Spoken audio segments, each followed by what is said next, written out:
Hello, ladies and gentlemen. My name is Kurt. Welcome back to Kerbal Space Program. As a little FYI for those of you watching this on the YouTubes, I am actually recording this episode during a live stream, a random impromptu live stream. I decided I would allow people to see what it's like as I record a Kerbal Space Program video, since I cut quite a bit out to save time. I figured at least some people should be able to endure the boredom that is orbiting around a planet for 2 hours. But yeah, we're here in Kerbal Space Program, and actually, I lied. We're not going to be doing any orbiting of the sort. We're going to do some flying.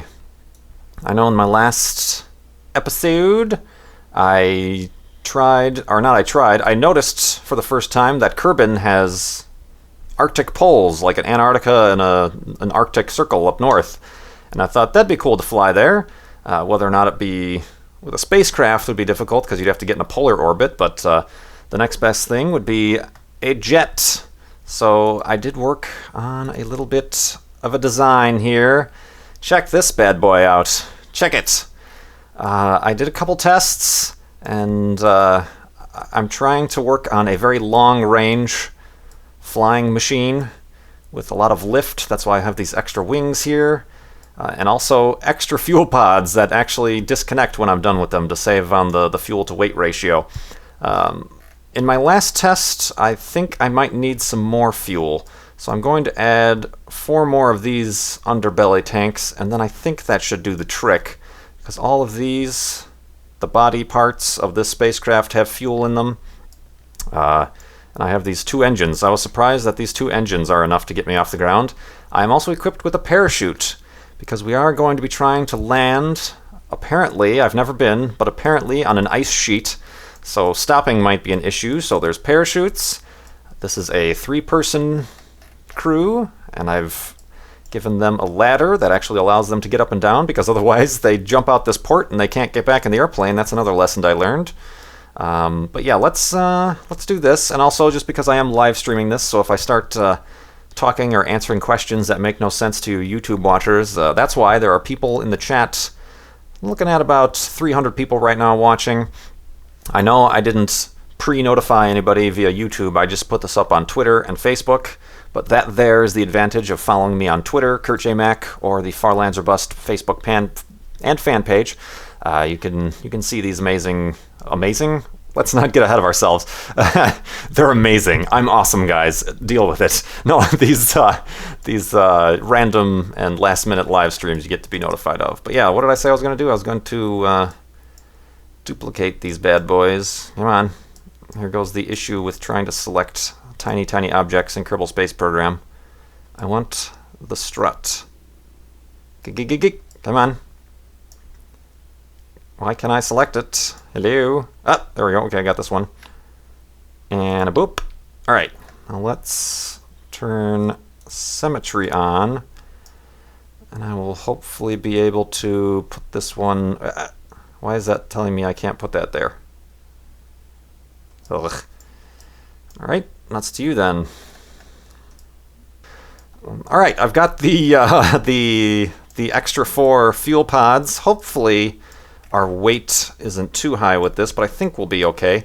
I've got the extra 4 fuel pods, and now I'm trying to adjust the staging so that they drop off in the proper sequence.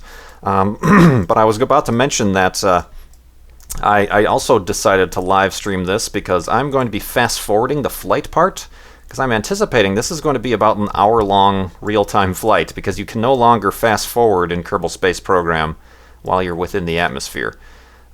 And we're at Kerbal Space Center at the equator, so we're as far away as we can get from the North and or South Pole. Gosh, I can't select these things. But yeah, I'm going to adjust the staging, if you will, to hopefully not mess things up, and then we'll be ready to fly. We are back, and thanks to the help of some live stream chat members, such as an individual named Master Marf, I figured out a better way to route these fuel cells, because apparently fuel drains from the last fuel pod in the chain all the way up to the front. So this is actually then going to drain from the back to here, then to my engines. So the first fuel tanks to empty, as I intended them to be, are going to be these final 4. I want those to drop away, and then the front 2 pods are going to take over. Those are going to drain, and then those will drop away. And then the fuel in this middle section is going to drain, and then lastly the fuel on the outside in the wing pods, or the wing in the actual engine tubes. So yeah, I think we're all set. We have the Polar Explorer 3. Let us head to the launch pad. Or the runway. Launch pad, runway, you know, same difference. Alright, things we gotta settle down here. We got 3 new pilots that I've never seen before. Raleigh Kerman, Bufred Kerman, and Sean Scott. Sean Scott Kerman. Alright, that's fine and dandy. This is a pretty sexy airplane, if I do say so myself. Let's turn on caps lock. Got a nice sunrise here. And I think we're ready to go. Actually, before we go, let's take a look at where we're actually going. Like I said, there I am right now. This quite literally on the equator of the planet. There is the Antarctica, South Pole, and then there is the North Pole, kind of an Arctic Circle. I've decided in previous tests and today that I'm going to go to the North Pole, simply because if you look at going to the South Pole, it's going to be one heck of a boring flight. It's just all ocean. So I'm going to go north to try to land up there. And you might also notice this guy right here. That was my first test when I had a smaller aircraft and I didn't figure out how to do those fuel pods. They ran out of fuel, although I was surprised. They made it like halfway there. They ran out of fuel, and then with that parachute on the back of the aircraft, they were actually able to safely land, but they're trapped on the mountains. We'll fly over them and wave hello, perhaps drop a sandwich or two, but they are not our concern right now. But yeah, let's head back to the runway. I will probably, once I get settled in and get the autopilot working, I do have an SAS module up on the nose cone there, so we have autopilot, assuming I can safely take off with all this weight. I'm probably going to do a fancy pants fast forward sequence for you guys on YouTube, but everybody watching in the live stream, you will have to endure this with me. Mwahaha. All right, so let's switch on the old engines. Throttle up. Keep things nice and steady and straight. That is where a lot of problems happen right off the bat. Easy, easy. Stay on that center line. Up to 100%. Things are overheating, that's okay. We should be able to take off momentarily here. Yep. Come on, you can do it. Oh crap, might be too much weight. Oh, okay. That's a little bit more weight than I'm used to having. Alright, let's get a little bit further out here. God. Let's get some altitude. Let's put the gear up. I think the gear's going up. Yep, the gear's going up. And let's oh, okay. I'm trying to get the trim to pitch up.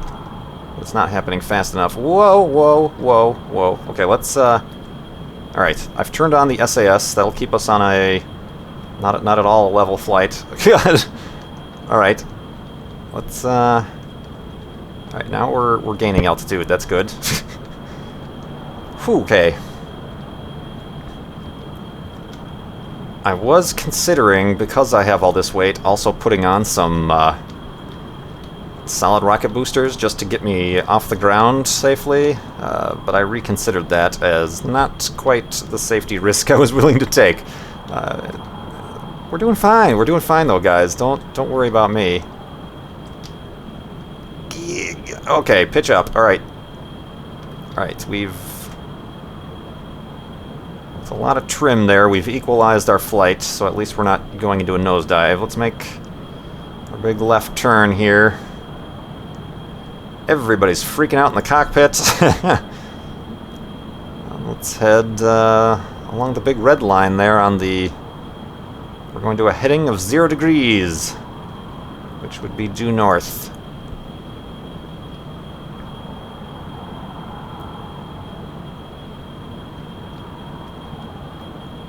Alright, it's pretty much like taking off at an airport. You make that big bank turn after you take off usually, right? Well, at least in Midway, because if you don't, then you'll end up running into Chicago, but okay, let's hold this situation. Let's actually trim down a little bit, because we're losing a little bit of speed. And I'm going to a little bit throttle down just so I don't blow up the engines. Alright, let's trim up. Alright, settle down, guys. We're on our way. Indeed.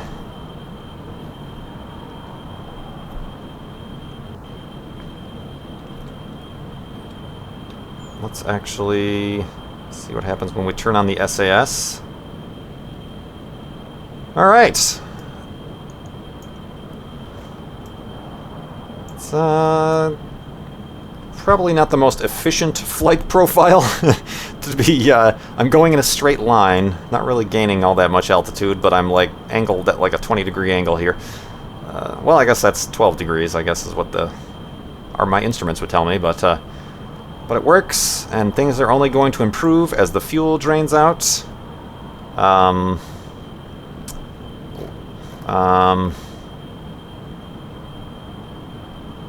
Alright, I was lied to. That is not the fuel I wish to be draining.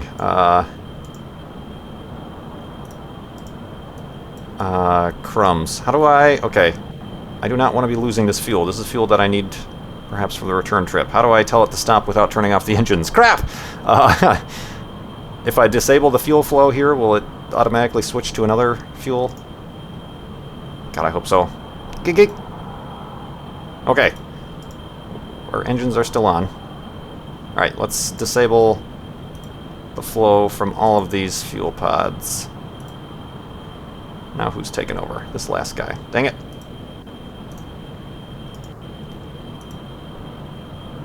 Alright. Yes, okay.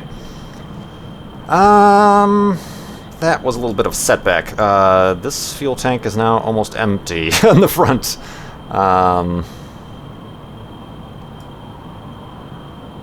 I guess we'll deal with it, but, the outside ones, eh? Okay, well, I'll just have to, first of all, remember to re-enable these fuel tanks once I lose the external, jettison tanks. But that was unfortunate. I should have paid attention to that much more sooner than I did. I'm kind of drifting to the left here.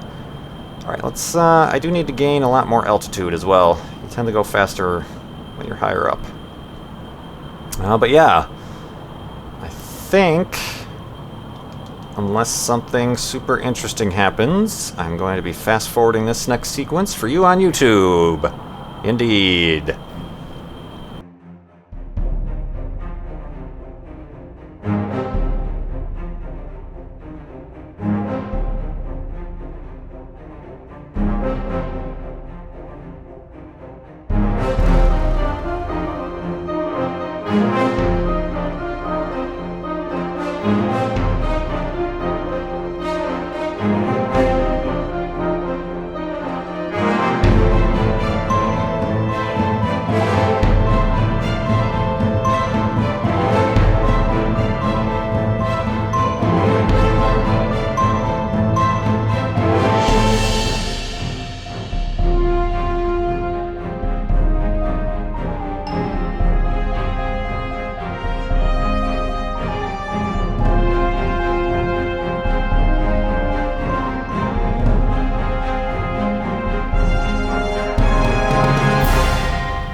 Alright, we're back. We are gaining a little bit of altitude, and as we do, we gain a little bit of speed as the air gets thinner, so we're slowly but surely getting up there.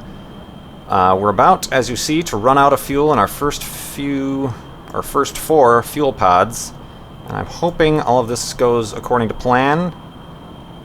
Alright, there they go, and then the next fuel pods are the next ones. Alright, so let's do some staging, let's drop some weight. And badunk. See you later, shitlords. And badunk. Very nice. Very symmetrical. And let's Let's just hope that's not a populated area down there. So yes, now we're going. Yeah, drop a little bit of weight there, and now we're using these 4 fuel pods. I'm having a little bit of problem staying at the proper angle to keep gaining altitude. Yeah, gaining about 10 meters per second, I guess is what that indicates, is a good altitude. Yeah, we're gaining altitude and we're gaining speed, so that's very efficient. And let's take a look at our position on the planet. I estimated to the live stream people while we were away there. That's where we took off from. This is where we are. That I'm assuming we're going to drop the next 4 fuel tanks on the heads of our colleagues who are now living off a quaint, very secluded life in the upper mountainous regions of Kerbin. So that's my estimation. That is my guess. Why does it say... No, okay. So yeah, we're going to probably get right back on fast forwarding for you guys on YouTube again, and then we'll be back with you for the next fuel pod drop. And our guys, these 3 guys, I don't like them so much. Riley and Bufred and Sean Kerman have been afraid the entire time. What's wrong with you guys? I should just make one of them go on EVA. I'll give them something to be scared about. I regret nothing. But yeah, we'll be back when the next fuel pod disconnect comes up. Indeed.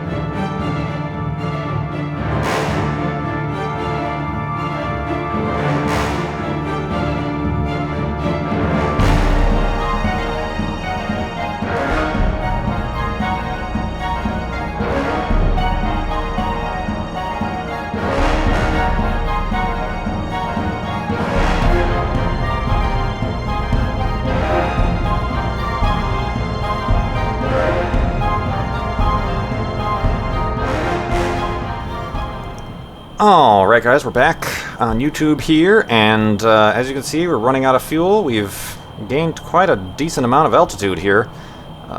We're at 12,000 meters. We're going 330 meters per second, and in the distance there you can see that little target is where our first failed mission, that's where they ran out of fuel and had to land in a little valley there. And pretty close to my estimation that we're going to drop off these tanks right on their heads. But yeah, as you can see, well, we're actually kind of far away from them still, but as you can see, this is about the halfway-ish mark. So I think, oh, there goes those fuels. Those fuel tanks. All right, let's say goodbye to them. Ka-chunk. And ka-chunk. Very nice. Let's actually, I have to re-enable the flow of these middle ones.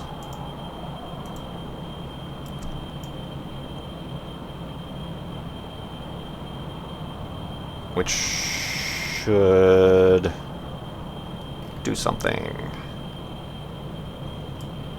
What have I done?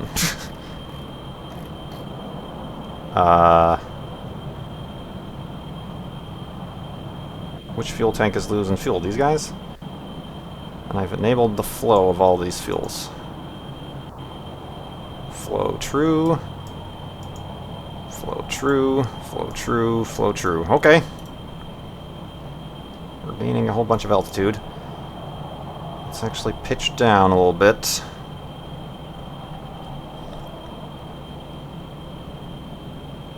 Very nice. A lot more efficient, a lot more lightweight.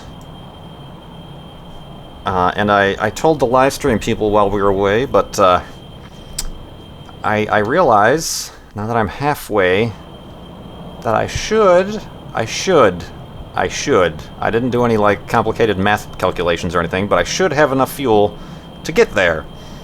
What I haven't told the pilots on this mission is that I really don't plan on bringing them back. I do not plan on making the return trip. This is a one-way scientific exploration mission. Their fate will be the same as these guys down here in this valley, which I could switch over to them, but I don't trust what happens to this mission that's still in flight when I do that. So yeah. Wave. Hello. Do you like how I called the mission "This Ain't Gonna Work"? It was a self-fulfilling prophecy, that's for sure. But I was actually surprised I was able to land. It's pretty rocky terrain, but hey guys, how's the picnic?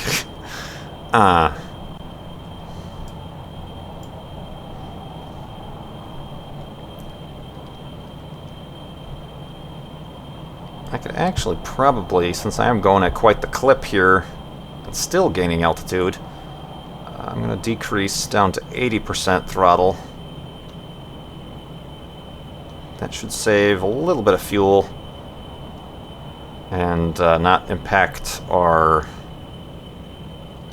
perhaps 89%. Sounds a little bit more feasible, but yeah, save some fuel, be a little bit more economical.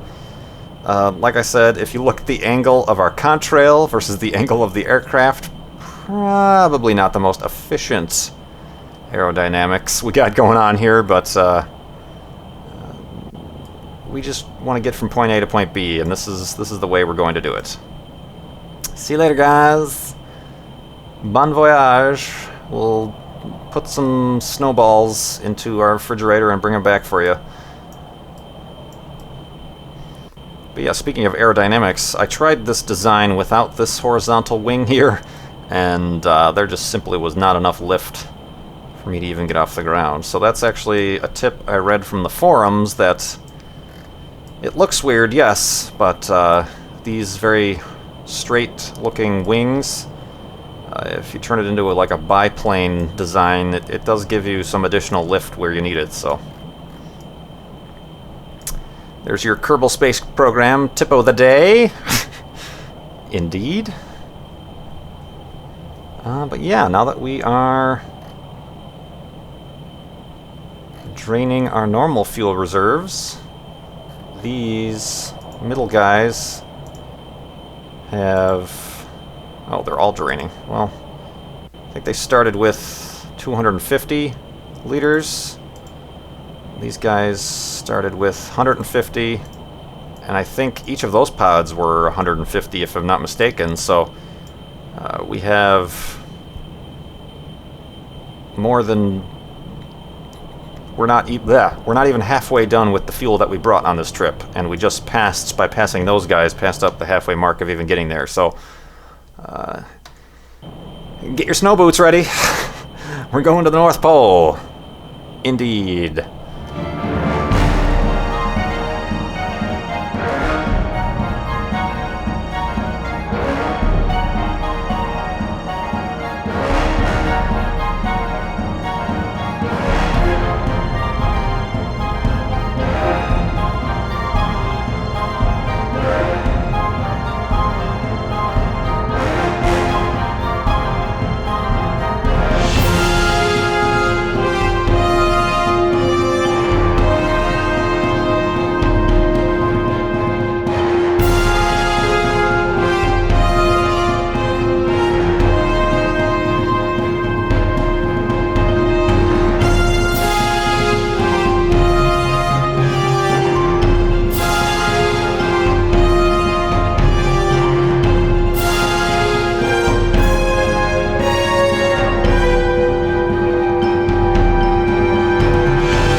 Alright guys, we are back after a very extended period of flight, and look what we have on the horizon. Snow! There's no business like snow business. What the hell was that? But yeah, we've got the ice cap coming up. I've been I've been polling the live stream chat to ask if they actually want me to fly to the actual pole or just call it quits and land on the ice.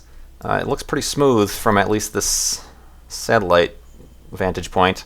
I'm getting a lot of input that they want me to go all the way to the pole. I'm assuming I will know the pole and what it is when I cross it, because my compass should spin around or something like that. So I think I've got enough fuel left to make it to the pole.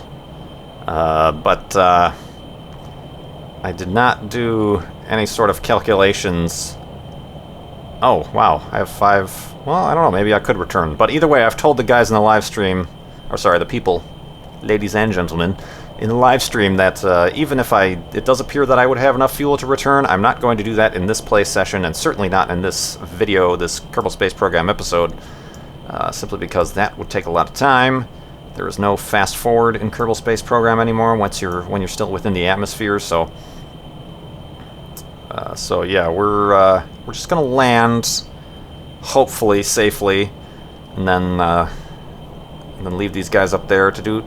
They gotta do their science and stuff. We gotta give them a few months to do that, and then we'll return them back home if their spacecraft isn't totally frozen under. So yeah, check this out. Very exciting stuff. That first quarter of the journey was pretty slow moving, and I was actually a little bit worried. But once you get up into altitude and you drop those drop tanks, you really start to pick up the pace. And this design could use a little bit of work, but I think it works pretty well for me. It also glides very well. I noticed that with the failed mission that we left behind over there. After it ran out of fuel, it glides pretty well. So this could be a good... and actually, I think that other design was slightly smaller. I think I only had 2 of these fuel sections, which is why I ran out of fuel. Yeah, I didn't have this middle section, so it was basically these wings were just butted up against the fuselage. So I think that could possibly work well as a space shuttle design if I can ever figure out how to construct such a thing in the vertical assembly building, but we'll deal with that when we deal with it. And yeah, I don't have all that much to talk about right now, so I'm going to go back to another fast-forward sequence. You guys love those. These guys, this crew, we picked the wrong crew for this mission. They do not deserve this honor of being the first to set foot on the North Pole, but they're just freaking out. But yeah, well, I guess they heard about what happened to the first mission, so so yeah, we're going to do a quick little fast forward here, and we'll be right back when we get closer to or reach the North Pole. Indeed.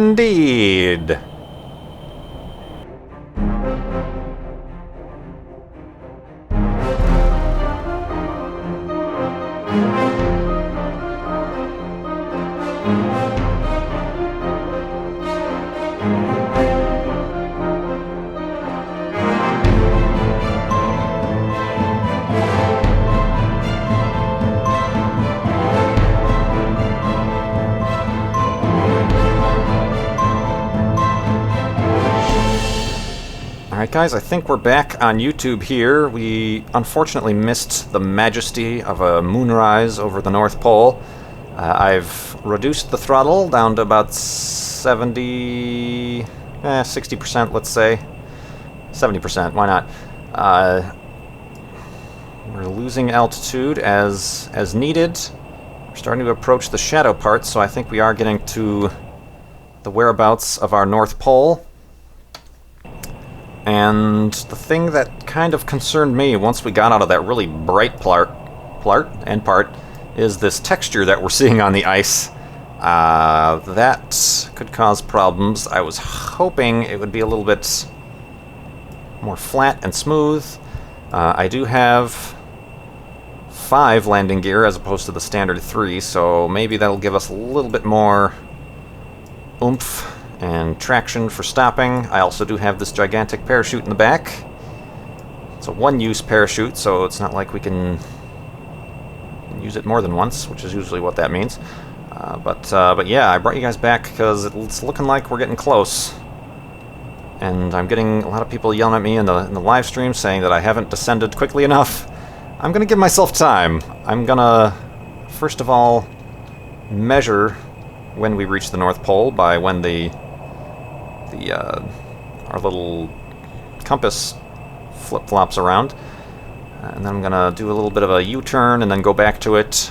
I'm not going to try to do a pinpoint landing on the North Pole. But yeah, like I said at the beginning, our aircraft is equipped with a crew hatch and ladder, so we might be able to do an EVA here once we land.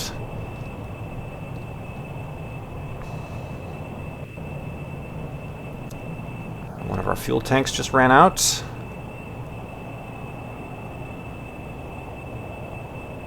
Very nice, that's fine. People are saying that this is a texture and that it is perfectly flat. I don't know. I wouldn't put it past them. That certainly doesn't look perfectly flat there over on the left.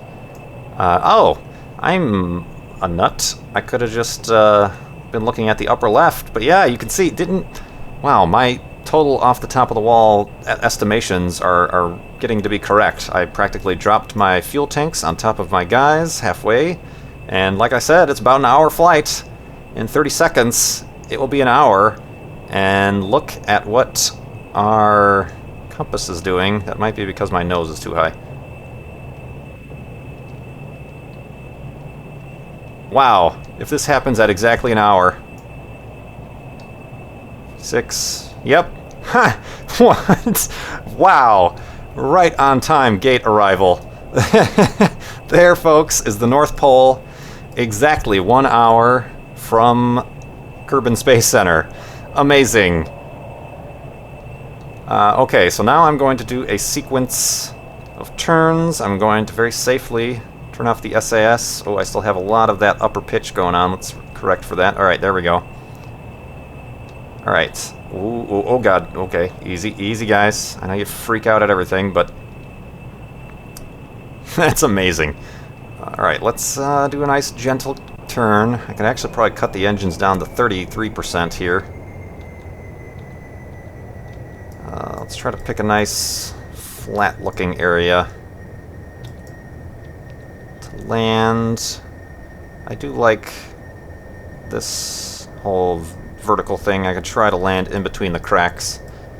I've been told that they are possibly textures and not actual, you know, surfaces that will disrupt me, but we'll find out. Oh, you know what, squad? The developers of Kerbal Space Program. Northern lights. Northern lights are things that you need on the planet, both visible from orbit and for those travelers. Ooh, let's actually throttle up. I'm losing quite a bit of altitude. And other travelers to the north and south poles.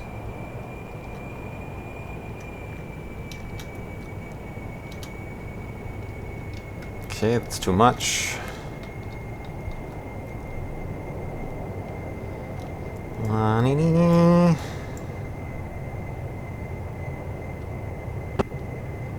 Another problem with space planes and in-orbit planes altogether is that you can't quick save. Like if I push F5 right now, cannot save while a ship is in the atmosphere, so we've got one chance at this landing. That's no pressure at all, guys, no pressure. I'm going to bleed off some speed here.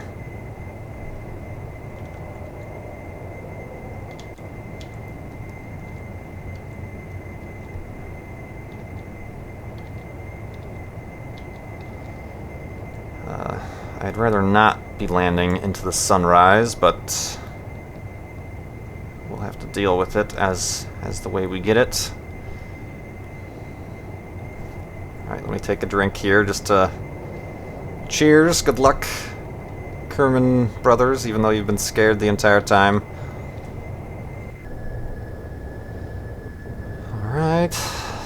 very gentle descent. Let's actually try to pick out a landing area. That looks like this whole area right here looks nice and flat. And it's got some nice extended flatness in the region in front of it, so that's looking pretty good. So let's actually... I think we're actually about to pass over the pole again, actually, is what's about to happen.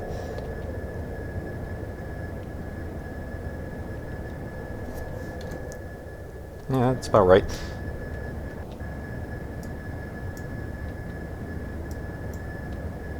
Okay, I'm taking this pretty gingerly, which I hope you would do the same if you just spent over an hour and 5 minutes playing a game that all comes down to the next 5 minutes on whether or not it was a complete waste of time or not.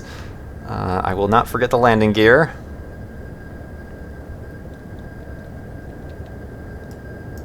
$2,500 meters. Let's lose a little bit of pitch there. Oh, that might have been too much. Alright, there we go. I mean, the engines are practically off. I could just switch them off, I guess. Okay, here goes the North Pole. Okay, so we kind of overshot a little bit, but that's okay. Can't be perfect. I would like to stay in the sun as well. 1,500 meters. Wow. When you go over the North Pole, the camera rotates with your compass, so that's really weird.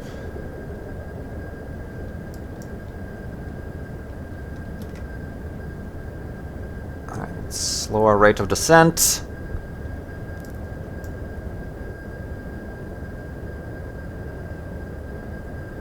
Thousand meters. I don't like that ridge right up there.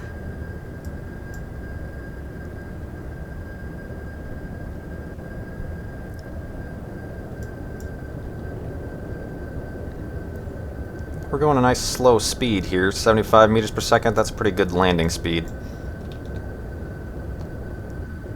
Alright, I think we can do this, guys.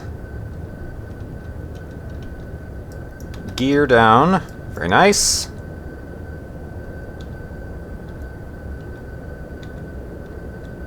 It's going to be very... I hope there's a shadow, because it's going to be very difficult to tell where the land begins, because it's all one color.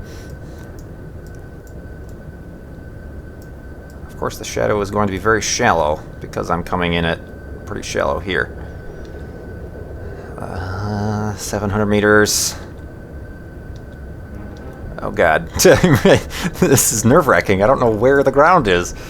I'm assuming it's at about 0. That's sea level, but I'm assuming there's a little bit of height to this this ice.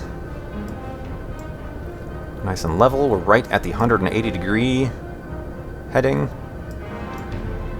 I wish there was some sort of like texture on the ground I could see. Alright.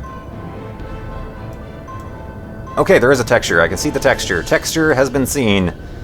I have identified the texture. Everything is okay. But it's just so uniform, it's hard to notice.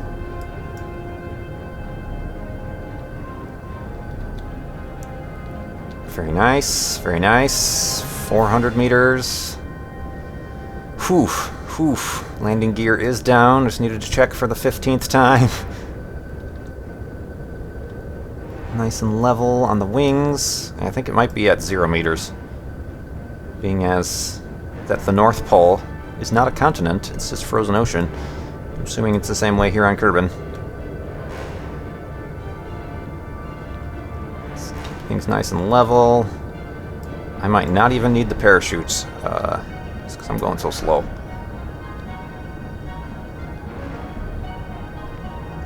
$150 meters.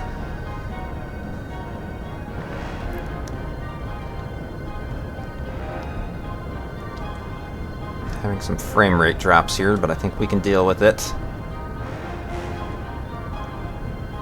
80. 70.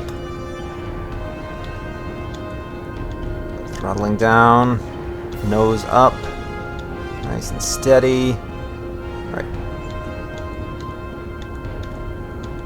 How am I gonna know when I'm actually on the ground? Oh, oh! Touchdown, brakes, very gentle brakes.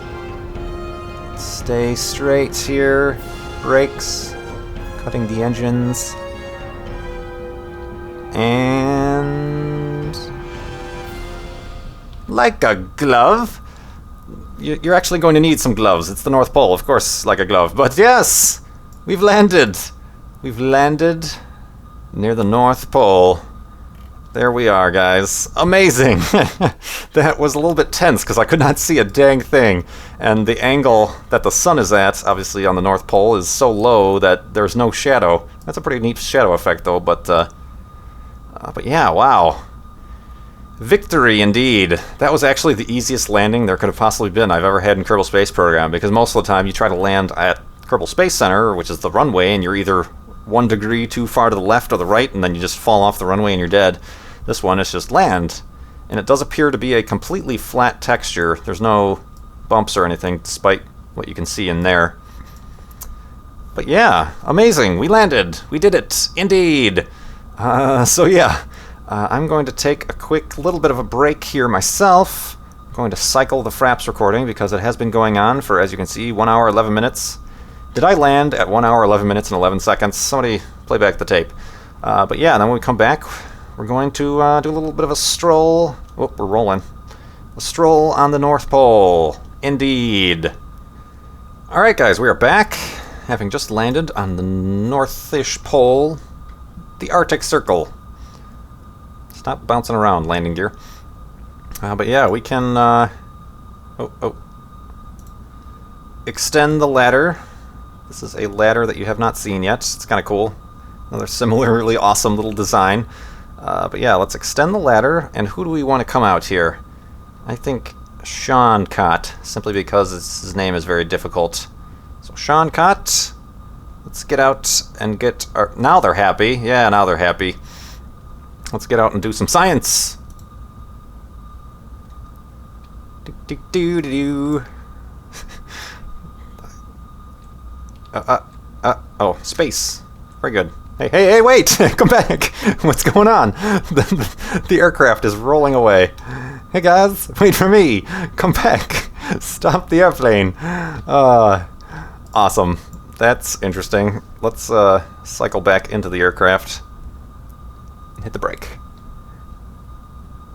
Is there a way to, like, lock the brakes? I don't think there is in the game, but, yeah, that's just gonna keep rolling, isn't it? Well, so yeah, here we are. Just testing out the ground. Got normal hops. Let's, what is it again? It's,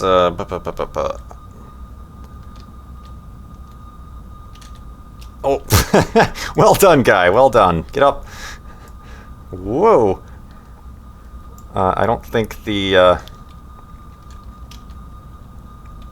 yeah, here on,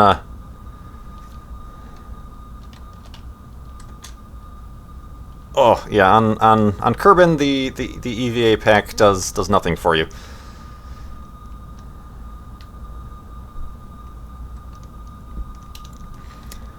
Yeah, little guy can run around. I really do love these animations that they did. Whoever they hired or whoever it was already working there, who did these animations, is top-notch job. Let's get another guy out on EVA. And I'm switching guys by using the bracket keys. You know, the bracket keys next to the P key on your keyboard. That's how you switch between guys on a mission.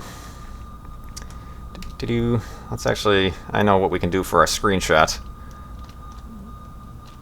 Let's get him out. Whoop, sorry. Just wang him on the head with the wings.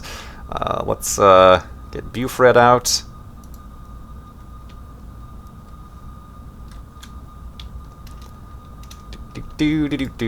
Clipping.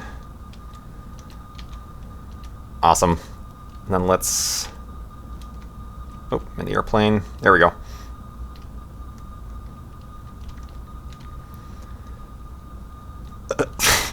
Hilarious. Let's get our... just like this. Screenshot. He's looking the wrong way. No, look the right way. This is your crew photo, even though it's like really bright.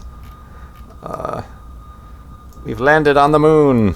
Guys, did you forget to set the parking brake? This is hilarious. Such an awesome game.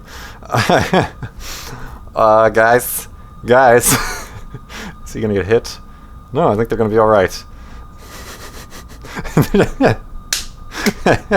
Great. Do. You guys notice anything different about anything around here? No? Hilarious. Oh gosh. This is the funniest thing ever. Oh, we're clipping. There we go. This is the actual screenshot.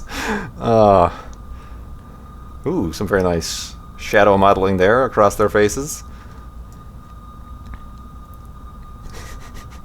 I like this screenshot actually a little bit better.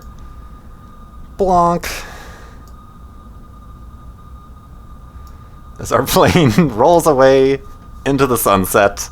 I couldn't think of a better way to end this episode of Kerbal Space Program than with my neighbors opening up their garage beneath me, and you guys could probably hear that.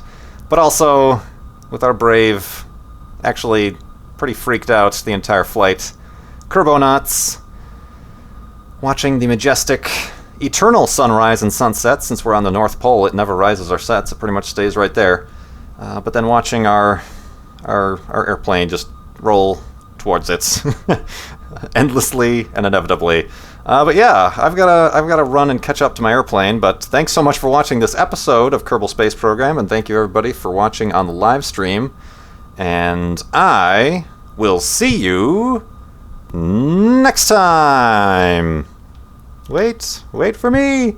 Come back. No.